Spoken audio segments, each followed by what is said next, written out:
Welcome.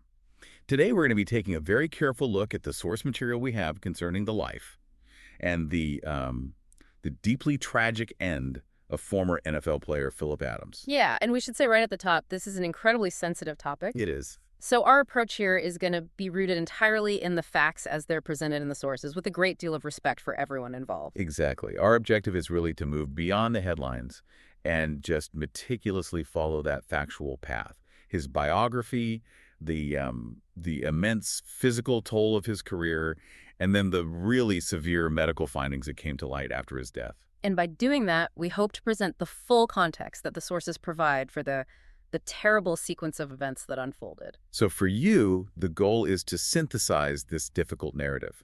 We want to connect the dots that the documentation lays out for us. His athletic career, the chronic injuries, the psychological strain, and finally, that neurological diagnosis. It's really the only way to grasp the scientific and medical explanations that have been put forward to understand what happened. It's a look at the hidden costs. So let's start at the beginning. The foundation of his life and his college career. Okay.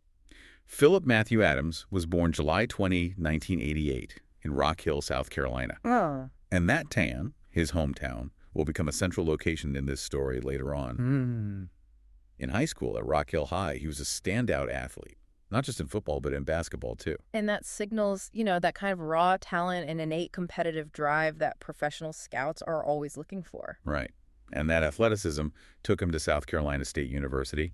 He played cornerback there for the Bulldogs from 2006 to 2009. Yeah, and his path in college is pretty typical for a high-potential player coming from a smaller conference, not a major Division I school. He wasn't a starter right away. No, not at all. In his freshman year, he was mainly a backup, and he was thrown right into the fire on special teams. Which is a real proving ground. It is. High impact, high speed. But even in that limited role, you could see the talent.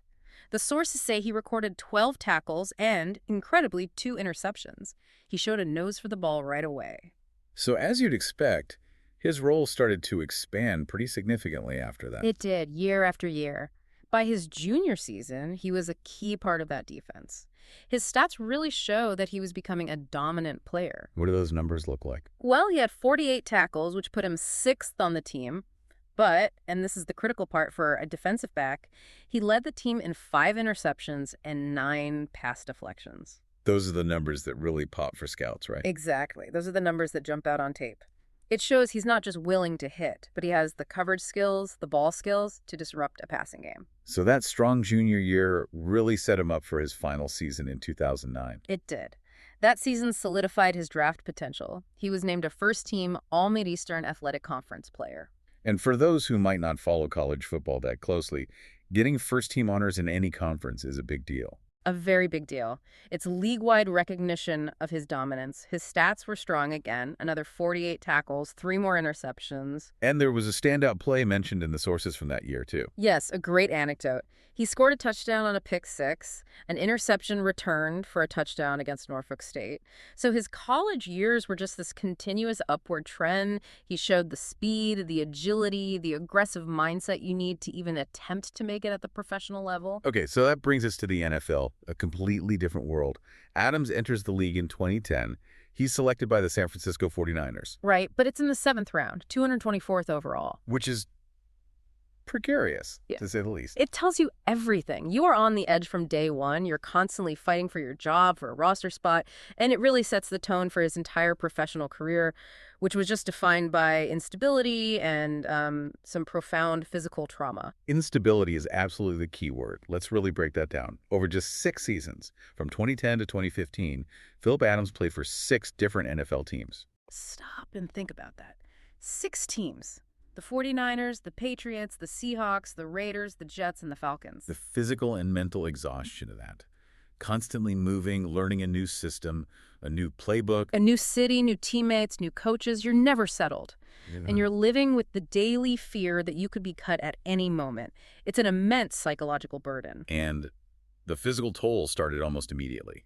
His time with the 49ers was short, but it's where that severe physical degradation really began. A brutal initiation is the right way to put it.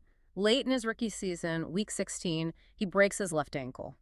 And how did it happen? He was doing one of those thankless but critical jobs, blocking on the opening kickoff of the second half, a high-impact, high-speed collision. And the sources say the injury was severe. Very severe. It required immediate surgery, including putting several screws into the ankle to hold it together. Wow. Yeah, so this is not a minor sprain. This is a foundational skeletal trauma that can change a player's mechanics forever, especially a cornerback, where your ability to cut and change direction is everything. So that really sets the precedent for his whole career. He's either playing through pain or recovering from some major physical event. Exactly. And once the 49ers released him in 2011, that professional volatility, the team hopping, it just becomes dizzying. Especially that period with the New England Patriots. Can you walk us through that? It's hard to even keep track of. It's a perfect example of the roster turn for a guy on the fringe. So he gets signed by the Patriots on September 21st, 2011. Okay. He's then waived cut on October 8th. Then, just 5 days later, they bring him back, re-signed on October 13th. Only to be released again the very next day. The very next day, October 14th. Then, just 4 days after that, they re-sign him again. Unbelievable. He actually gets his first NFL interception in November with them, but then 8 days after that, he's waived for the final time. So in about 2 months, he's hired, fired, rehired, fired, rehired, and then cut for good. All while trying to perform at the highest level, living out of a suitcase, and still recovering from a major ankle surgery. The chronic stress of that, Yeah. it's just a core part of this story. It really makes his final career stats, 78 games, 128 tackles, 5 interceptions, seem less like just numbers and more like markers of survival. I think that's a perfect way to put it. But the most alarming details, the ones that connect directly to what was discovered later medically, they come from his time with the Oakland Raiders. That was from 2012 to 2013. Correct. He played in all 16 games in 2013, which is a testament to his toughness. But it's the 2012 season that provides this devastating clue about the brain trauma he was enduring. What happened? During that year, the sources confirmed Phillip Adams suffered 2 concussions over a 3-game span. Wait, say that again? 2 concussions in 3 games. 2 concussions in 3 games. It's a detail that is just impossible to ignore. For a listener who might not grasp the full medical weight of that, what does that specific sequence imply? It implies a catastrophic failure of the brain to heal. When you get a concussion, the brain is vulnerable, it's inflamed, it's metabolically stressed, to return to high contact play that quickly and then get another concussion almost immediately. You're hitting an already injured organ. Precisely. The second impact hits a brain that has had no time to recover its baseline function. It dramatically increases the risk of long-term permanent structural damage. It's not just 2 separate hits, it's 2 hits compounded by a lack of recovery. And this is the exact definition of the kind of repetitive trauma that we now know leads to CTE. It is, especially for his position, cornerback, and a special teams player. He's involved in high-speed collisions constantly, in practice and in games. His total exposure to these kinds of hits was incredibly high. So we have the professional instability, the major ankle surgery, and now this period of rapid compounding head trauma. That gives us the context for what happens next, the end of his career and the decline that people around him started to notice. Yes. By 2015, he plays his final season with the Atlanta Falcons. After that, his professional career just stops. But he didn't just walk away voluntarily, right? Yeah. The sources say he did try to make a comeback. He did. He had a workout with the Kansas City Chiefs in April 2016, but it didn't lead to a contract. And the source material has a specific and really telling anecdote from around this time. It does. It's a moment that seems to capture his mental state as his career was evaporating. And it points to something beyond just physical decline. It suggests a sort of psychological or neurological disengagement. You're talking about the Indianapolis Colts tryout story? Yes. The Colts called him during their 2016 training camp. This was a real chance, a lifeline back into the league. They invited him to come to practice the very next day. And what happened? He missed his flight. He missed his flight to a tryout. He made it to the airport in Charlotte, but the flight had already left. And his former agent gave a statement about it that is just, it's incredibly profound in retrospect. What did he say? The agent said, I could tell his head was not in it. He'd given up on it. Wow. His head was not in it. Yeah. For an NFL hopeful, missing that flight it's unimaginable. It suggests a really deep internal struggle. It's a stark marker. Think about it. The person who endured 6 teams in 6 years, who fought through that Patriots roster chaos, who came back from major surgery, that person was gone. Right. The focused, driven athlete was now unable to do the basic task of catching a flight to save his career. So when we hear that quote, His head was not in it, and we layer on the 2 concussions in 3 games. You can infer that the trauma was now manifesting as something else. Maybe profound apathy, disengagement, what doctors call executive dysfunction. The physical decline had translated into a severe mental one. Really frames the end of his football career not as a choice, but as a kind of surrender forced by this combined weight of physical and mental damage. Exactly. The lights went out on his professional life, and it left him without the structure, the purpose, the identity that elite sport provides. And that really sets the stage for the inexplicable horror that was to come. We're now going to discuss the events of April 2021. And this requires the utmost sensitivity. We want to be very clear and express our deepest, most profound sympathy for the victims of this horrific attack and for their families. Yes. For Dr. Robert Leslie, his wife Barbara, their grandchildren Ada and Noah, and the 2 technicians, James Lewis and Robert Shook, an unimaginable loss. We are reporting these facts from the source material solely to provide the necessary context for the medical findings that followed these events. And we will adhere strictly to the sequence of events as they are documented. The incident took place on April 7th, 2021 in Rock Hill, South Carolina. Adams' hometown. His hometown. The documentation confirms that Adams went to a home and shot 6 people. 5 of the victors were killed at the scene. And the 6th victim. The 6th victim, James Lewis, was severely wounded and tragically died from his injuries 3 days later, on April 10th. And a standoff with law enforcement began pretty quickly after the shooting. It did.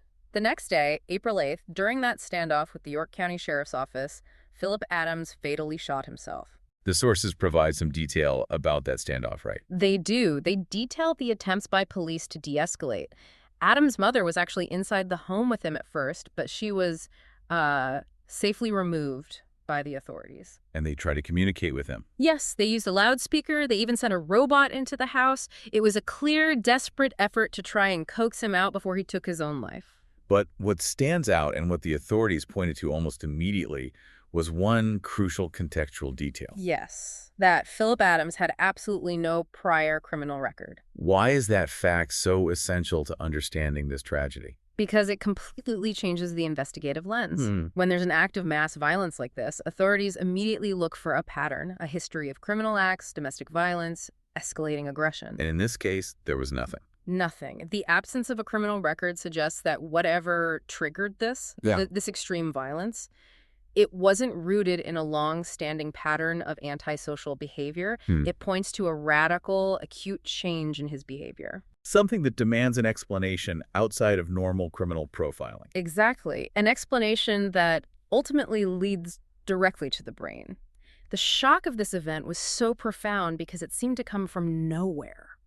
And that search for an explanation brings us directly to the posthumous medical findings that provide this horrifying context for the violence. Yes. And it's important to note that even before the official science came in, his own father, Alonzo Adams, publicly said he believed football was responsible. He said the game messed him up. A father's intuition that was tragically confirmed by science. It was. After his death, his brain was examined by neuropathologists, and he was officially diagnosed with chronic traumatic encephalopathy, CTE. And can you break down what CTE is in accessible terms? What is actually happening inside the brain? Of course. So inside your brain, you have neurons, and they have an internal structure, sort of like the steel beams in a building. That structure is stabilized by a protein called tau. When the brain experiences repeated hits, that mechanical stress damages the tau protein. It misfolds and starts to clump together into these toxic tangles. And these tangles are the problem. They are the problem. They spread through the brain almost like a slow-motion fire, and they kill off the brain cells. CTE is essentially the progressive death of brain tissue caused by these toxic tau tangles accumulating over years. And the key detail from the source material about Adams' specific diagnosis was the severity. The severity. His case was described as unusually severe. Now, that's not just a casual term. In this field, CTE is often staged from stage 1, the mildest, to stage 4, the most severe. So unusually severe would suggest what? It would suggest a very advanced stage, likely stage 3 or 4, with a widespread, dense accumulation of that toxic tau protein throughout his brain. And in those advanced stages, which parts of the brain are most affected? And how does that translate to behavior? The tau tangles in advanced CTE often cause devastating damage to the frontal lobes. That's the part of the brain right behind your forehead. Which is responsible for? It's your executive control center. It governs impulse control, judgment, emotional regulation, planning, and aggression. When the frontal lobe is severely compromised by this disease, an individual who previously had perfectly intact judgment can exhibit, well, profound behavioral changes. Paranoia, impulsivity. Paranoia, impulsivity, explosive aggression. The sources position this severe, advanced brain damage as the underlying pathology that manifested in that final, tragic act of violence. And this diagnosis puts him in a much broader and, frankly, deeply troubling context. It does. The source material notes he is one of at least 345 former NFL players to be diagnosed with CTE after death. An epidemic, really. And the research cited in our sources is helping us better understand what drives the disease. It's not just about the number of hits someone takes. It's about the force. It's about the cumulative force of those head impacts, the intensity. One high-speed, high G-force collision does more damage than many small bumps. Which brings us right back to Phillip Adams' specific career. A cornerback, and especially a special teams player. Exactly. His job, particularly on special teams, guaranteed repetitive exposure to those high G-force impacts. Tackling, blocking at full speed. And when you combine that general exposure with the specific documented trauma of 2 diagnosed concussions in just 3 games. You have a recipe for a rapid, compounded accumulation of severe trauma. The unusually severe pathology found in his brain is tragically consistent with the kind of cumulative force a player in his position would be expected to endure. So it creates this narrative where the damage from his career, this hidden neurological decay, was progressing silently for years. It seems so. The paradox of a man with no history of violence committing such an act is, it's answered by the scientific reality of a severe degenerative brain disease. The CTE diagnosis is presented by the sources as the central critical variable connecting his football career to the tragedy. Yes, it highlights the devastating reality that while you can see a broken ankle on an X-ray, the neurological damage is invisible. It's hidden until it manifests in the most catastrophic ways imaginable. Let's just review that entire arc one more time. We start with a talented, ambitious athlete. He navigates 6 incredibly unstable and stressful seasons in the NFL. During which he endures not just a major career-altering ankle injury, but specific, documented, rapid-onset head trauma. 2 concussions in 3 games. Right. Then his career ends not with a clear choice, but with what appears to be a mental disengagement, a kind of apathy, as described by his own agent. And all of that culminates in a horrific act of violence, which is then followed by the posthumous revelation of advanced, unusually severe chronic traumatic encephalopathy. The sources present a clear, tragic timeline. The knowledge here is that the career instability and the physical trauma are directly linked to a medical diagnosis that is positioned as the fundamental explanation for the awful behavioral outcome. For anyone trying to understand how this could happen, the medical evidence is presented as the indispensable piece of the puzzle. It absolutely is. It underscores this profound and often hidden connection between the trauma of professional football and the devastating long-term consequences for a player's health. So that brings us to a really crucial point for reflection. When you take all of these documented facts together, the career, the injuries, the lack of a criminal record, and then this autopsy revealing unusually severe CTE, what does this story ultimately tell us about the hidden physical cost of professional sports? And maybe more importantly, if we accept this diagnosis as the central explanation that the sources provide, it forces us to ask some very difficult questions about prevention. What kind of questions? Well, what specific mandatory protocols should be in place? Should there be robust long-term neurological screening? Should there be mandatory behavioral monitoring for players whose careers are marked by repeated head impacts? Especially for those players who, like Adams, kind of exist on the high-impact, unstable margins of a roster. Exactly. Is the current system doing enough to track or mitigate this risk? The facts of this case suggest there's a long way to go. It's a compelling and, frankly, a very sobering thought to consider what responsibility lies where. The knowledge we've gone through here really compels us to see this tragedy not just as an isolated incident, but as a severe symptom of a systemic neurological risk that appears to be embedded within the sport itself. I think that's a very fair assessment based on the material we have. Thank you for joining us for this rigorous exploration of the source material. We appreciate your willingness to engage with what are some very challenging and sensitive facts. Thanks for listening.